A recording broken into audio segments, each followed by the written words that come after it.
Story clear గా చెప్పమ్మా, అట్లా సగం సగం చెప్తే ఎట్లా?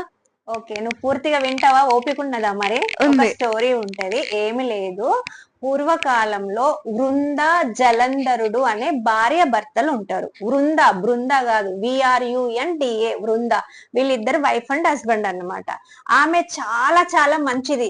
తులసి ఎంత పవిత్రమైందో ఆ వృంద అనే ఆవిడ కూడా అంత పవిత్రమైంది.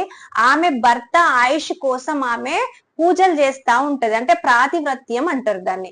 ఆ ప్రాతివ్రత్యానికి దేవతలు మెచ్చి ఆమె భర్తకు చావు లేకుండా వరం ఇస్తారన్నమాట. ఆ వరం ఇచ్చినప్పుడు మరి జలంధరుడు కూడా మంచిగా ఉండాలి కదా, స్టైల్ కొట్టొద్దు కదా, ఓవర్ యాక్షన్ చేయొద్దు కదా, కానీ మస్తు స్టైల్ కొట్టి విర్రవీగుతా ఉంటాడు. అట్లా చేసేసరికి మిగతా దేవతలకు దేవుళ్లకు చాలా కోపం వచ్చేస్తది.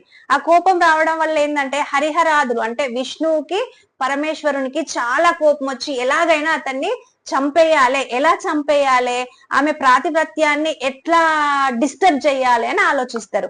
ఆలోచిస్తే విష్ణువుకు ఒక ఐడియా వస్తుంది. ఆ ఐడియా ఏంటిదంటే ఆమె భర్త రూపంలో పోతాడు విష్ణువు వెళ్ళగానే ఆవిడ ఏం చేస్తదంటే ఒక చెంబులో వాటర్ తీసుకుపోయి అతనికి ఇస్తుంది అన్నమాట. పూర్వకాలంలో చుట్టాలు ఇంటికి వచ్చినా, పెద్దవాళ్ళ ఇంటికి వచ్చినా మర్యాద రెస్పెక్ట్ అంటే ఏంటంటే వాళ్ళు రాగానే కాళ్ళు కడుక్కోండి అని చెంబుతోని నీళ్ళు ఇచ్చేవాళ్ళు అన్నమాట. అట్లా ఆమె భర్త అనుకొని విష్ణువుకి వాటర్ ఇస్తది, ఎందుకంటే ఆమె భర్త రూపంలో వచ్చిండు కదా.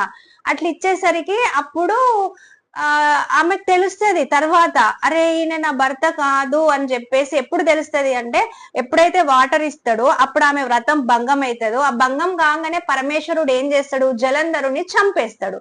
ఆమెకి ఏం అర్థం కాదు, ఎందుకు చంపేసిండ్రు అసలు నా భర్తను, నా భర్తే కదా వచ్చింది అంటే. అప్పుడు విష్ణువు రియాలిటీలోకి వస్తాడు, ఆ భర్త రూపం నుండి విష్ణువుగా మారిపోతాడు. ఓహో, నన్ను మోసం చేసిండు, నా భర్త రూపంలో వచ్చి నా ప్రాతిపత్యాన్ని డిస్టర్బ్ చేసిండు అని చెప్పేసి చాలా కోపంతోని ఊగిపోయి బగ మండే మంటలల్లా ఆమె కాలిపోతది. ఆ కాలిపోయిన బూడిద ఉంటది కదా, ఆ బూడిదలో నుండి ఉసిరి, మాందార, తులసి, మారేడు మొక్కలు పుడతాయి అన్నమాట. అది ఎప్పుడు జరిగింది అంటే కార్తీక మాసంలోనే జరిగింది.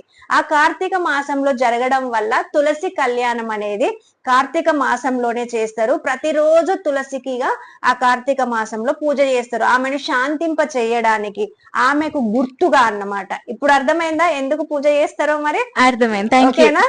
ఓకే.